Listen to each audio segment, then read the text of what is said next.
Hey everybody, we're back with Samantha Shada in LA, filmmaker.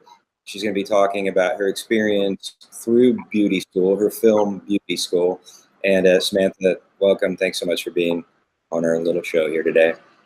Samantha, how long have you been making films? Oh, that's a good question.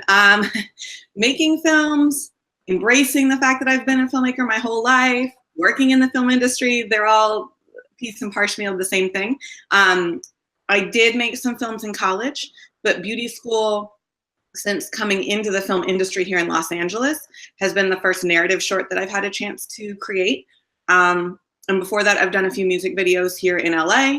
And then, of course, you know, the work that you do when you're in film school before Gotcha. that. So I did spend a good majority of my time in LA here working administratively in the business. I work full time still in the film industry with, you know, the majors and in the sort of thick of the industry part of it. And beauty school was really my chance to start to reclaim who I am outside of that structure.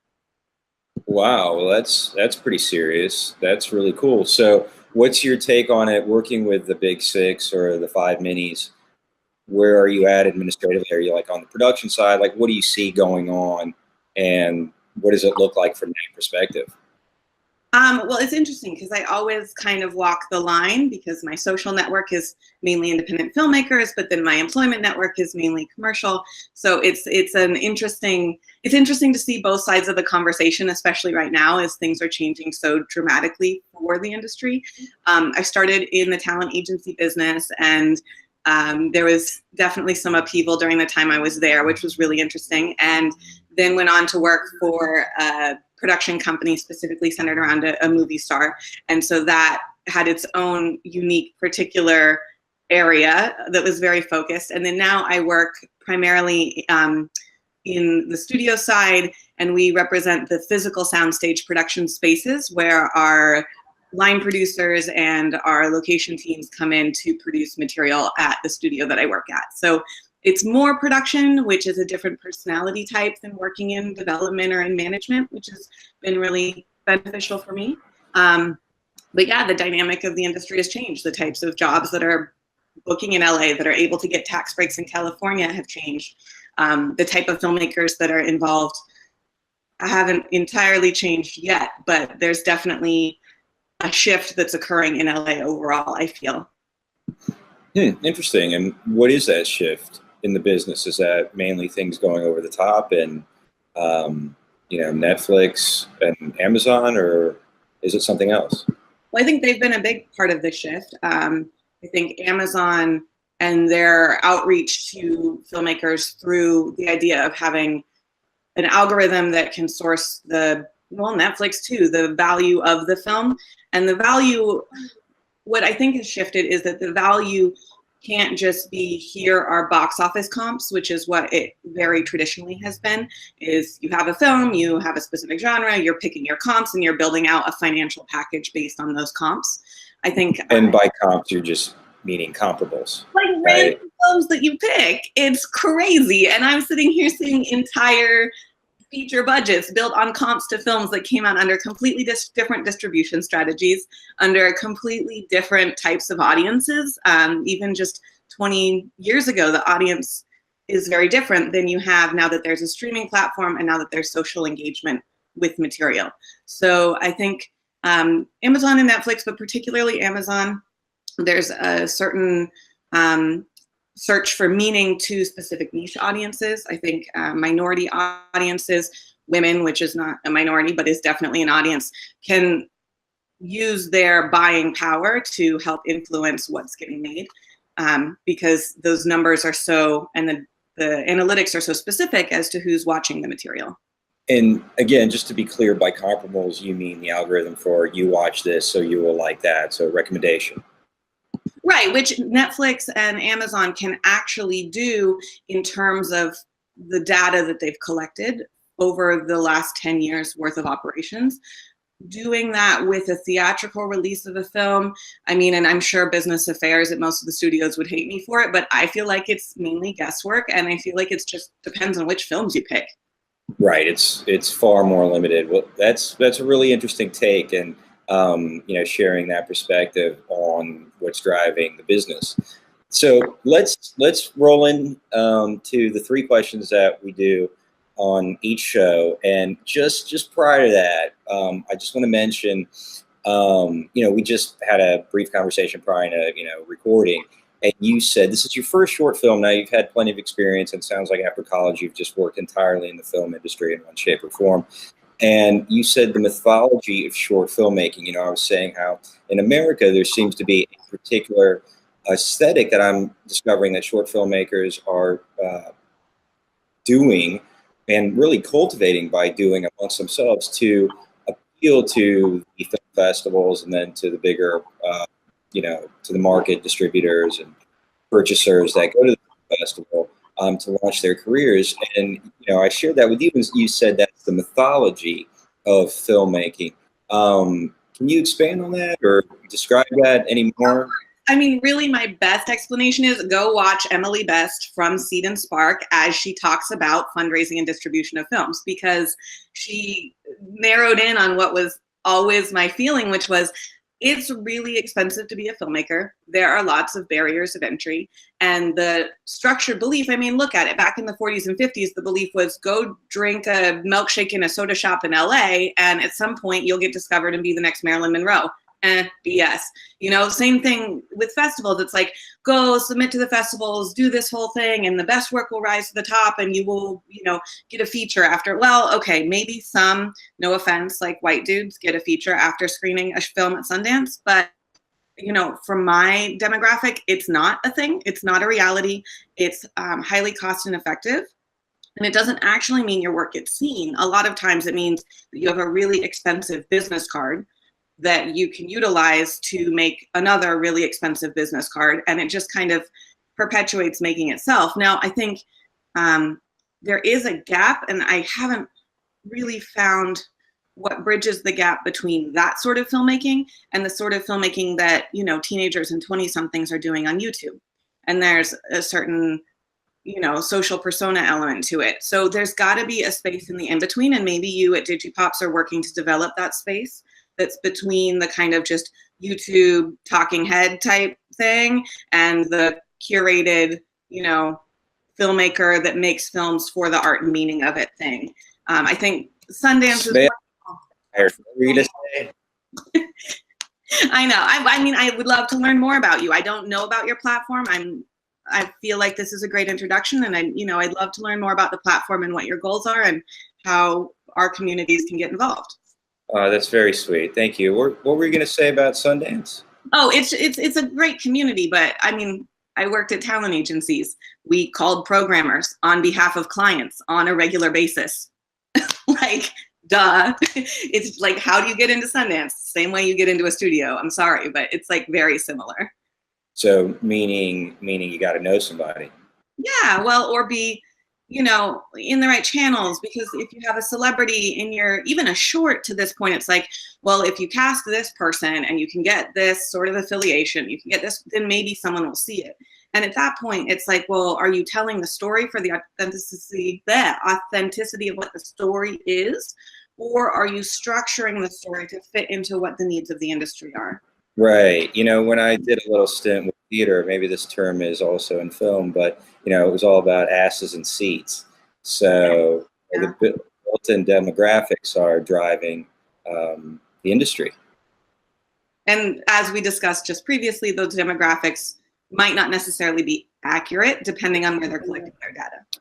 I'll briefly say what we're doing at Digipops. It's human intelligence plus artificial intelligence, meaning that we have a platform that's overcome a cumulative advantage, which is really why you can't have a film festival online, and now we've made it fair for everyone to be discovered for the merit of their work, and now things like who they know, or the built-in audience. So we are very passionate about creating opportunity for everyone, and that's what we're doing. And I'll be happy to share more offline. Yeah, totally. Worth a discussion.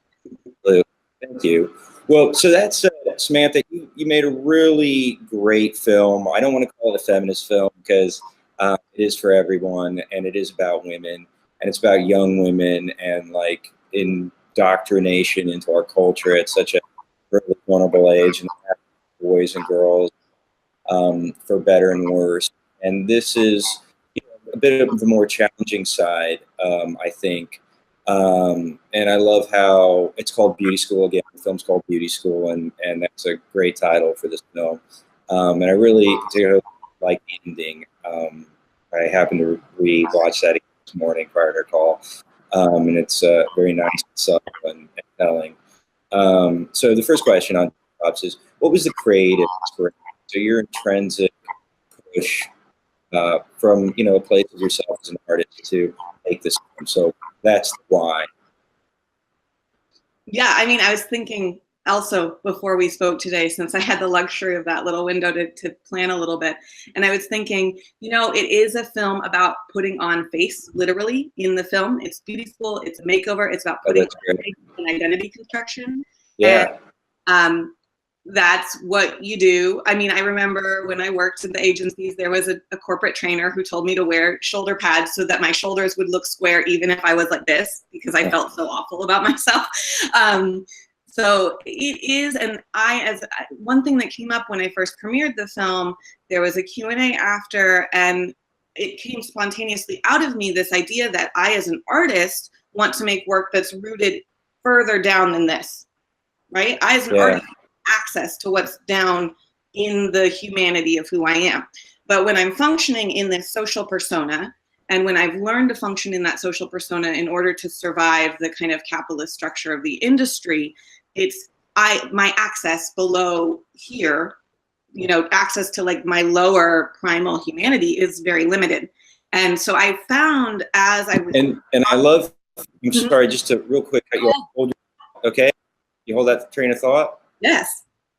I just think it's so interesting that you just, you know, you cut it off right about here, and that's at the level of voice, heart, and really your consciousness at gut, you know? Yeah, and you have more gray matter there than in your brain. Right. You know, like there's more gray matter between your intestines than in your brain. And so there's a certain smartness, a certain humanity that, you know, and for me, body image is a big topic that has been a part of my life, my whole life. And sure, I think for most women and men to some degree. For a lot, I mean, for a lot of, you know, it might be related to the same reason why American filmmakers make films for the sake of the image they present. I don't know if that ties into what you were thinking, but there is a certain disruption of the connection to the body where you're literally making it over and you're shaping it and you're forming it and you're constricting it and you're, you know, wearing Spanx or whatever. And that's part of functioning in this culture. But for me, as the type of stories I want to tell and the type of things that resonate with me, and the type of material I consume, it has to be connected to something more real or something more tangibly functional than that. Yeah, agreed. I'm in the same boat, rowing it with you. So totally understand. So, all right. So that's essentially the why. I mean, the why is seeking to connect with something deeper is what I'm hearing. Yeah. I mean, why do you make films? Why do you talk about films? It puts it a little bit in the art house category, but why do we consume films? Why do we read stories? Why do we tell narratives, which we've been telling throughout all of human existence? Why do we structure through narrative? It's a way to understand your own life. It's a way to put meaning to your own life. There's a very fine line, and it can start to get a little funky when we as a culture live the narratives, you know, it's chicken egg, which is coming first, you know, and that they both relate to each other immensely, I think. Well, I agree. I think I would just add to that that the greatest art in the world has, you know, that foremost level of entertainment, and that might be just by default of exploring those issues in a meaningful way. And then beyond that, it rises, you know, I should draw the line above us to a place where it's a higher consciousness that ennobles the human spirit to unite with something greater than itself. However people choose to frame that, whether it's in a spiritual, religious, or just philosophical context. Well, not to completely spin off, but my counter to that would be Shakespeare. And I would say Shakespeare might start here with craft and just go right down into the root of it with pretty much anything, especially the mechanicals and the groundlings, and he gets really dirty real quick, and it's a lot of fun. I don't think it's taught that way. I think it's taught as a lofty ideal of no, Shakespeare basically insulting everybody in every scene all the time, and it's really just human.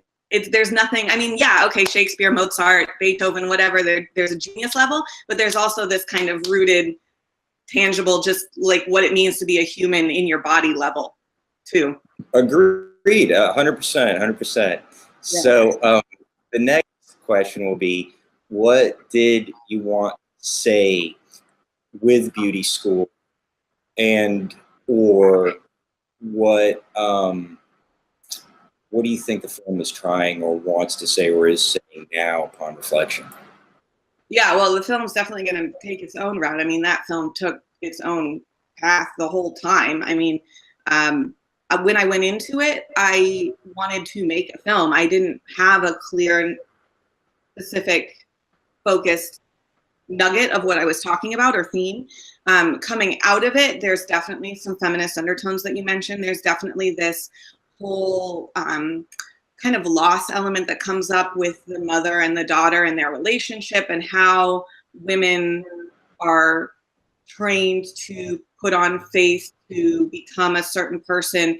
And then when you kind of get old enough to realize that that's what you did, if you ever realize, which a lot of people maybe don't consciously acknowledge why they might be doing that, then for me, there was a structure of like, okay, I've realized that I'm doing this for the sake of approval from that external thing. But who I really am is what? Like, who am I, right? Like the core, and who was I back when I was 5 or 6 or 7 or 8? Because that is, I've realized as I've spent the last 5, 6 years really culling, like, where is a story that's worth the time and energy that I know this industry will require of me to make a film? And all the stories that are worth it, that I actually care about, are the same stories I cared about when I was 6, 7 years old. You know, it's the same, it's like the same thing. I'm like, yeah, why wouldn't I make a story that resonated with me when I was 5 or 6? That would be great. Or why wouldn't I make a story that I cared about when I was 13? You know, why does it have to be, I don't know, some idealized perfect structure? No, that's just stopping me from making a film. I just need to make a film. Like, just write what feels and make it. That's beautiful. I mean, that's really beautiful and profound, and I think really the well that as artists we can draw from to make things that really resonate with others in their own experience of who they are in the most deep way. And I think it's really important to mention that that there's some lack of knowing or knowledge, or you stepped into some unknown. You said, I didn't really know what I wanted to say or do when I started writing this. And you wrote it, right? You not only directed. Well, yeah, wrote it's a loose term. The girls definitely said better things than I had written in the script, so I definitely used more of what they were saying. It's great too. I love that. I love that approach too. That you're playing and experimenting, and actually not even playing. I mean that you're allowing the freedom to capture the moment. So in production when you're filming, so that's really cool. So how do you?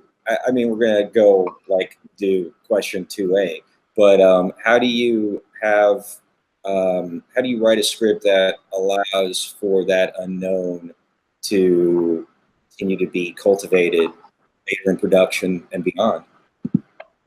The language that I use for this, I have to pull directly from, there's a woman I've been studying with. Her name is Joan Shekel. If you're not aware of her, she's a fantastic script consultant and has been executive producing Transparent for a while now. And the language. Did you say script consultant? Yeah, she's worked as a script consultant and a script writer since, for the last at least 20 years. She worked on Whale Rider and Little Miss Sunshine, The Beginners, and she's developed these filmmakers. And the language that she uses, which I have to incorporate because it's accurate for me, is that you have to listen lovingly to everything that's happening. You have to listen to, even when you're writing, when you're in production, when you're in editorial, when you're having a conversation like this, and like there's noise that happens on the screen, whatever it is a meaning that's part of your inner experience, your inner life moving outwards through the physical acts that you're doing. So you have to listen to that and hear what it's telling you and act from the feelings that will inspire action, that will create feelings. And that's, I mean, that's the only language I've had. I've had a little bit of time with her this last year to learn that language. And that's fairly accurate for what I was experiencing, which is I feel something, I want to do something, I have to use the tools that I have as a writer or a filmmaker or an editor or whatever to capture what I'm feeling in what's going on. That's awesome. I mean, I really dig that. I love that. Listen lovingly to the moment that is presenting, unfolding, Well, and so. To yourself. Like Right. literally listening to yourself, which is really hard because we spend a lot of time making up faces and pushing down, you know, and contracting and wearing spandex, you know. Yeah, that's so awesome. Thanks for sharing that. That's really cool. So we'll dive into the third question. And the third question is, now that you've made this film and we've talked so much about, I think, what values we both share and what we think is important around filmmaking, you know, the goal is how have you changed and in reflection upon making this film? I mean, let alone the fact that I really did not want to spend a ton of money buying makeup every year anymore. Let's see. Well, for me, in asking the who am I, right? The question that you ask when you're like, I'm making a film. Why am I torturing myself like this? Why am I doing all this work? I have really come to a point where I don't know, like I'm just kind of facing this void, and there are things I do know, but I've kind of been calling it this void of the unknown, and I tend to fill it with food. Other people may use things like alcohol or relationships or whatever, but that void thing that I've been filling for years and just avoiding and covering up, that's the source of wherever the creativity is going to come from. So I got to just get with that and get with the space of the I don't know.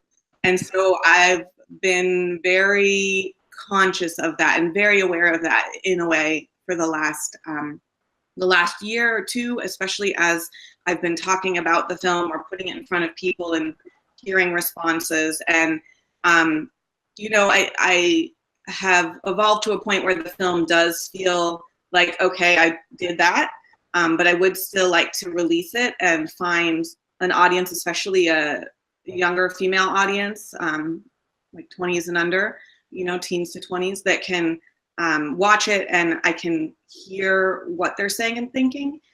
Because if it gives rise to a conversation with someone else that, you know, maybe opens up their own chance to explore who they are, that would be wonderful. And who they really are. Not, I mean, if the social self is who you are, that's cool too. Like, that's fine. No judgment. So I hear you saying that you've prioritized perhaps the value of getting with the void, as you say, and you're doing it more now that you've made this film?